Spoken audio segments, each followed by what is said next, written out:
You're watching The Forgotten Dollar, where we uncover wealth that vanished, fortunes that were lost, and money the world forgot. Fort Knox. 2 words. 1 illusion. The most secure vault in the United States. Gold bars stacked to the ceiling. A fortress symbolizing financial strength. Or so we've been told. Because here's the truth. The U.S. hasn't conducted a full independent audit of its gold reserves in over 50 years. No proof, no transparency, just trust. And the last time someone claimed to check the gold, it was rushed, controlled, barely real. So the question is the gold actually there? And if it's not, what does that mean for the system built on top of it? This is the story of Fort Knox, and the silence worth billions. Let's begin. In 1933, the United States was unraveling. The Great Depression had gutted the economy. Banks were collapsing by the hundreds. People were pulling their money from the system. Confidence in the dollar was at an all-time low. To stabilize the situation, President Franklin D. Roosevelt took a drastic step. He issued Executive Order 6102. That order made it illegal for American citizens to own gold. Every ounce had to be turned in to the government in exchange for paper dollars at a fixed price. It was one of the largest wealth transfers in modern U.S. history. And with that gold came power. The government needed a secure place to store it. They chose a site in Kentucky, far from the coasts, isolated, and heavily protected. Construction on Fort Knox began in 1936. Just 3 years later, the vault was operational. Soon, shipments of gold began arriving. By rail, by truck, under military escort. By the early 1940s, Fort Knox held over 500,000 gold bars. Each bar weighed about 27 pounds. Thousands of tons of gold. Just sitting. But this wasn't just about storage. This gold was the foundation of the U.S. monetary system. At the time, every dollar was backed by gold.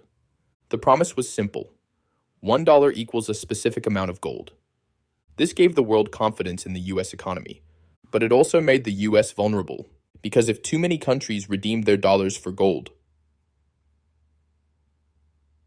Fort Knox would be drained. And that's exactly what began to happen.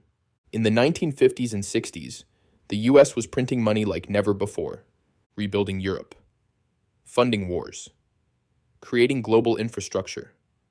Foreign nations noticed. They feared inflation. They started cashing out, trading U.S. dollars for physical gold. And so, Fort Knox began to empty. In 1950, the U.S. held over 20,000 metric tons of gold. By 1971, just 8,000. Nations like France, Germany, even smaller allies, all pulled their gold out. The bleeding had to stop. So, in August 1971, President Richard Nixon made a historic move. He closed the gold window. From that day forward, no country could trade dollars for gold. The dollar became faith-based. No backing, no conversion, just trust. And Fort Knox? It slipped into obscurity. People assumed the gold was still there. But no one really knew. Fast forward to 1974. Public pressure forced the government's hand. People wanted proof. Was the gold still there? The Treasury organized a visit, not an audit. Just a tightly controlled photo op. A few reporters, a few members of Congress. One room, a quick glance, a few gold bars behind a gate. No weighing, no inventory, no documentation, just flashbulbs and sound bites. That was the last time anyone outside the government saw the inside of Fort Knox. Since then, nothing. No tours, no third-party inspections, no full audits. Even Congress has been denied access. So what's really inside? Let's find out. Today, the U.S. government claims it holds 261 million troy ounces of gold. That's over 8,000 metric tons. Worth over $500 billion. But the last official audit? 1953. Since then, only partial verifications. Piecemeal spot checks. Never a full, transparent inventory. Even former U.S. Mint directors have admitted much of the gold is in deep storage.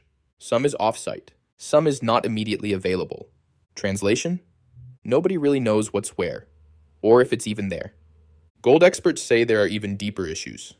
Some bars, when tested, showed lower purity than expected. Others were mislabeled or improperly stamped. Then there's gold that's been leased. Here's how that works. Central banks, including the Federal Reserve, lease gold to banks or foreign institutions. In return, they get cash or bonds. But the moment that lease is signed, the physical gold leaves the vault. It still shows up on paper, but the bars are gone. So how much of Fort Knox's gold is leased?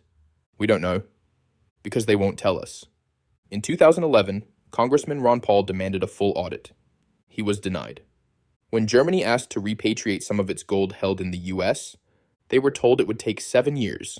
7 years. To return gold that's supposedly just sitting there? Unless it's not. So now we're left with 3 possibilities.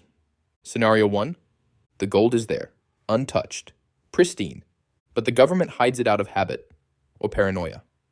Scenario 2, some of the gold has been leased or swapped. Fort Knox isn't empty, but it's not full either.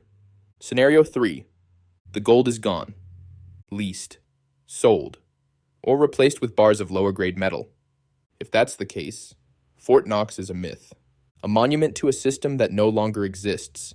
And that's a problem, because if Fort Knox is even partially empty, the consequences are massive. Why? Because the dollar, and everything built on it, depends on trust. Trust that the US holds the most gold. Trust that it could return to the gold standard if needed. Trust that the system has something real behind it. If that trust is broken, foreign investors pull out. Bond markets tumble. Currencies collapse. This is why the government refuses to open the vault. Not because it's full, but because we might find out it's not. The illusion is all that's left. And here's the scary part. You don't need a vault full of gold to collapse a system.